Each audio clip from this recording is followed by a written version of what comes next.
Welcome to Whisperwood Stories. Today, we read from the subreddit r/missing411, a subreddit about all things strange happening in the woods and people that go missing in those woods.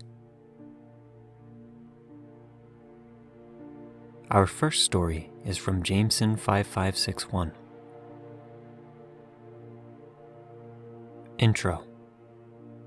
I had zero knowledge of missing411 before my story happened, and was only informed of it after sharing this story and a few drinks with friends that said it sounded like something he saw in a YouTube video about people going missing without much cause or reason.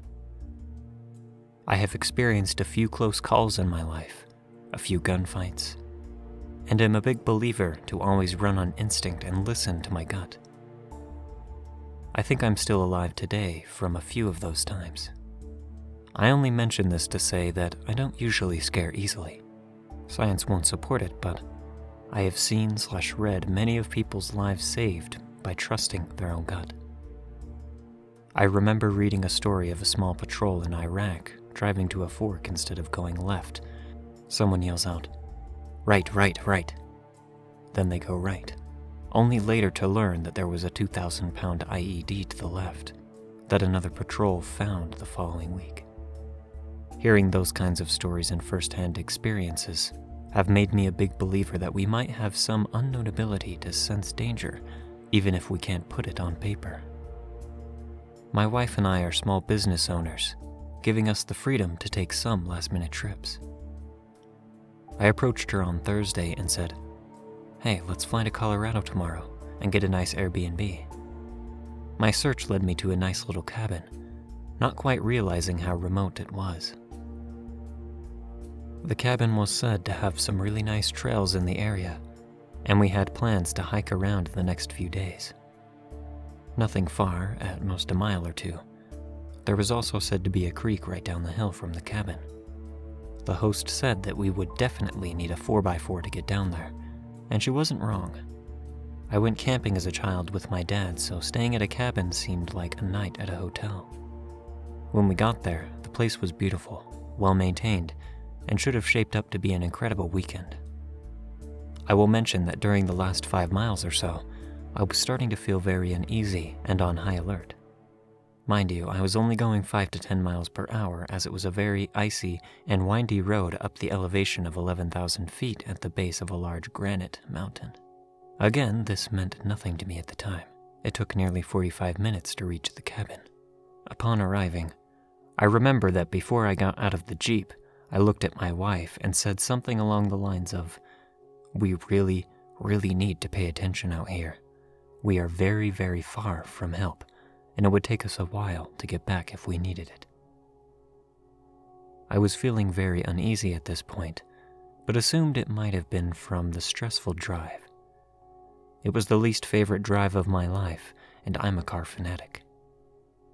I digress. We got all of our belongings inside, and at this point it was around 3 a.m. We flew out late Friday after work, arriving in Denver at 11 p.m. I cleared the house quickly, just hoping to ease my anxiousness, but within the next 5 to 10 minutes, I was at the point of feeling in danger. I checked every door and window multiple times, and my wife also expressed that she was starting to feel a little scared, and that she had the same bad feeling that I had mentioned earlier. We went back up to the top of the bedroom and locked the door, as we planned to get some rest. I tried for about 30 minutes to sleep, and ended up being too paranoid and in actual fear. In 28 years, it was the most afraid I have ever felt, and kept thinking that I wished I had my rifle. I felt as if something was watching the house and was bad news, something I didn't even want to meet with a gun. My wife became ill at this point, vomiting several times, and in order to not worry or stress her more, I kept assuring her that everything was fine and that we were safe. Still, she was not feeling well, and we decided to get some rest, but I couldn't have slept if her life depended on it. I was thoroughly shook, with no reason to be. At 6 a.m., I made the decision that we were leaving. I paid for another Airbnb in Denver, without caring if this one would be refunded. No, we were far from rich. We immediately grabbed all of our stuff and got back on the road. As soon as I had made the decision to leave, the overwhelming feeling of doom started to ease. As we made it down the mountain, it continued to. Once we were back on the highway, I felt fine again, and so did she. I told her that I didn't know what it was or why we felt that way, but definitely we made the right decision in leaving. When we discovered missing411, the pattern fit so much that it really shook us up. It was like finding out that your neighbor was Ted Bundy. There was granite. We were close to a water source. My wife and I felt extremely ill, and I cannot put it into words how afraid we felt up there. It was like a switch flipped that we shouldn't have been there. It was night and day compared to the excitement we had had on the way there. It was the worst fear by far that I've experienced. I keep feeling that we made the right call that night. One of the first videos that I had seen on missing411 was a few people that had gone missing within 20 miles from that cabin. It still gets my heart going when I think about it. It may have been all in my head, but I genuinely believe that if we had stayed, something really awful would have happened. I felt as if I would be fighting for my life and needed to get out of there, that there was something there. We did not feel alone in that cabin. I had to bet my life on it, and I did, that we were smart for leaving.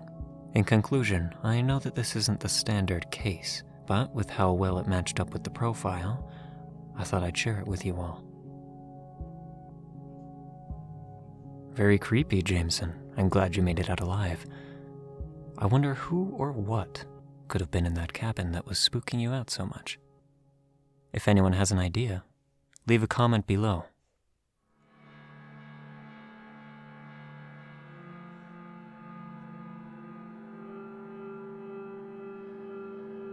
Our second story is from Join or Die. So, I want to start by giving a little background info about my family members, and then my wife and I. My family members are all either in the medical field or the IT field, my grandparents included.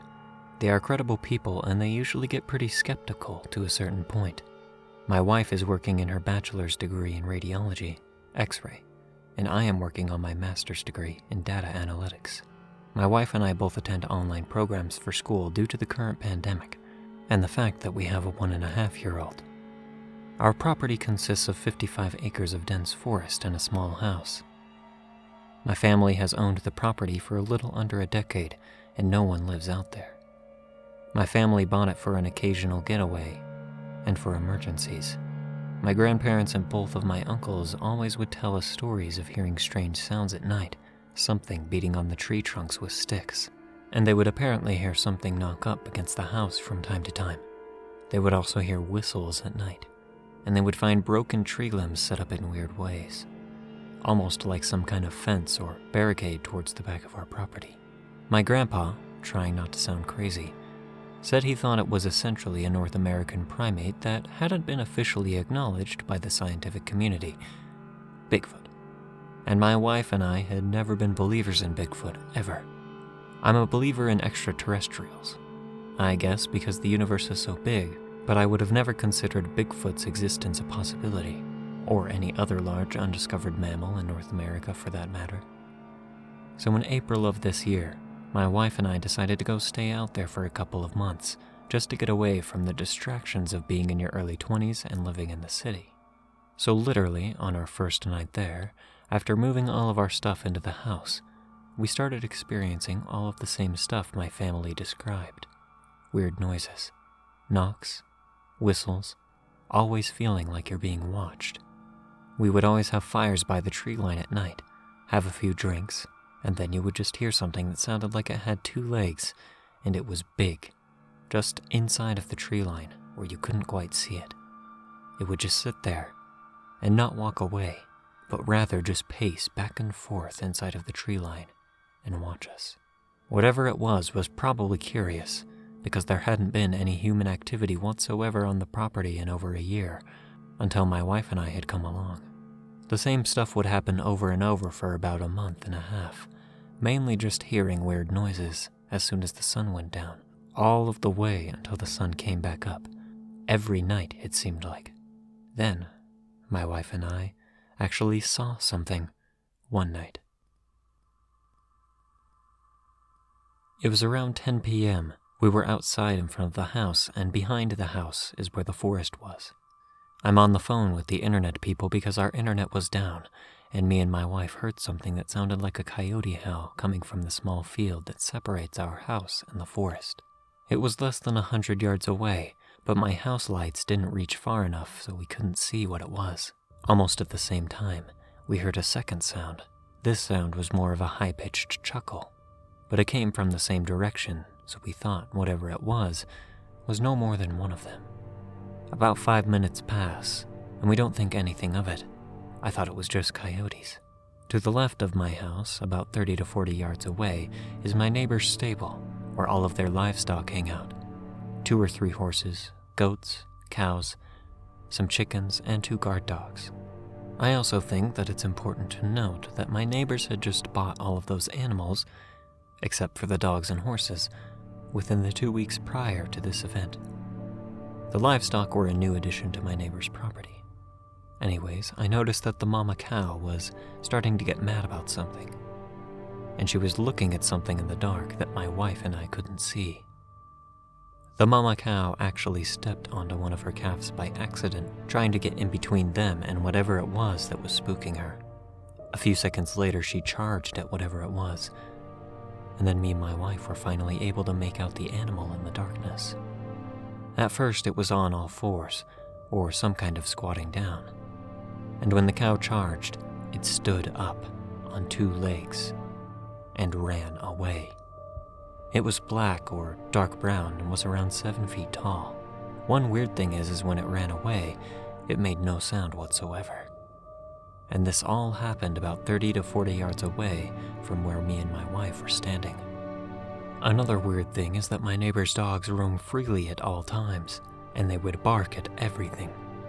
But for some reason when this happened, those dogs were nowhere to be found. It was almost like they didn't want any part of whatever it was that they saw. So what I heard sounded like a couple of coyotes, but what I saw looked like a bear, I guess you could say. The only thing is that bears don't make those kinds of sounds, and they also don't run away from a threat on their hind legs. So I don't know for sure what it was. I always thought it was pretty unlikely that Bigfoot exists, but there was something out there. All I know is that it wasn't any animal known for living in the national forest near our property. I was born and raised in Houston, but I spent a lot of time hunting, and I lived in Colorado for a year and hiked the mountains every weekend almost. So I'd say I'm pretty hip to being outdoors and identifying common animals by sound or sight. After me and my wife had finally seen whatever had been making all of those weird noises every night, my wife was so freaked out that we packed all of our stuff and moved back to Houston a few days later. I tried to argue against it because I was enjoying being out there despite the unusual stuff that was happening, but she couldn't handle it. Being out there any longer during the night when the weird stuff came out would only make her more anxious. I actually didn't have any idea about the whole missing411 subject until the experience here led me to do some research, so this is all relatively new to me. This whole experience definitely opened up my mind a little bit, so that's my story. This post may seem a little off topic from missing411 at first, but just as a reminder, there are lots of things in our parks and national forests that are unexplained, and things that we have yet to discover. It makes me wonder if whatever these things are have ever taken a hiker or perhaps a small child. If you ever go out into the wilderness, no matter what the situation is, you should always be prepared.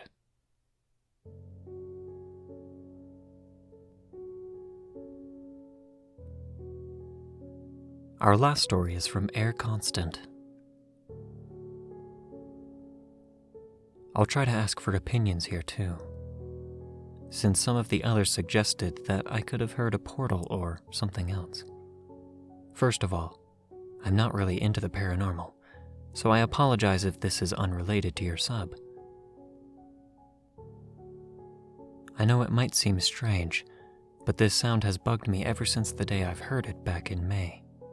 I can swear that I've never heard anything like this before. So I went with my dog in a pretty offhand natural reserve in Italy.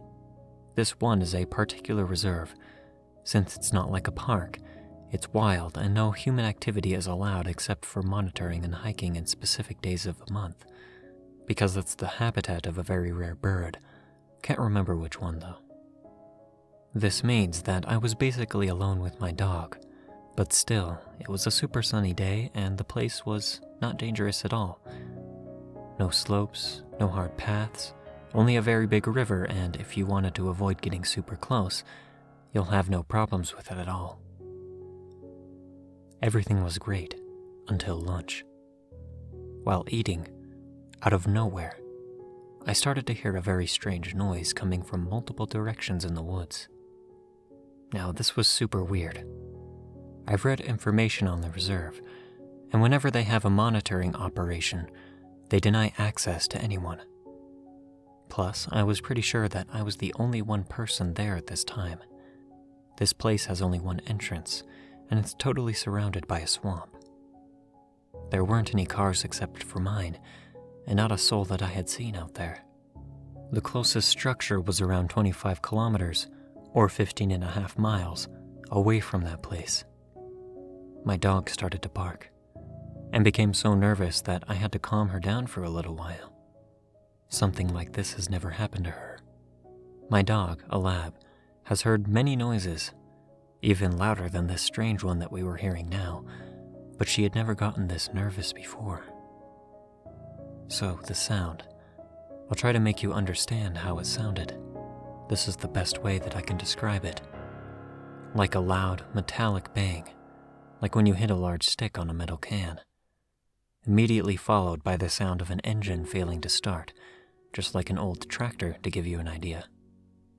It occurred 3 to 4 times per minute and lasted 7 to 8 seconds each time, adding some details I've missed in other posts. This noise made me and my dog very uneasy. I don't know why. I am used to hiking in the woods, even at night, and I've heard, in my life, much scarier sounds, like lightning striking the ground very close to my house. But this sound was somehow more dreadful.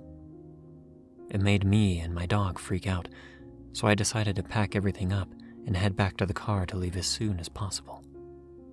The noise never stopped. It continued to occur in the same way that I described it, and there's another weird thing. It always sounded close. No matter how far I parked my car, around a 1-hour hike from the spot that I started to hear that noise, from the spot to the car, it always sounded like it was from the same distance, like it was following us, maintaining around 30 meters, or 100 feet of distance. My dog calmed down and fell asleep, only when we were in the car and about halfway back home. I felt super tired as soon as I calmed down and barely managed to drive home, trying not to fall asleep. That evening, I had a massive headache and felt very off, so I immediately drifted to bed. In your opinion, what the hell was that? I didn't see anyone to ask at the reserve's office, as the entrance was closed that day. I recorded the sound and tried to make my dad, brother, or friends listen to it. Sadly, I've lost the file since I changed my phone a pair of weeks ago and forgot to make a backup copy of the sound. When they all heard it, they were super uneasy. They could never figure out what it was either. Plus, as I said, the reserve is super close to a river and a swamp. Might these things be connected? What do you think?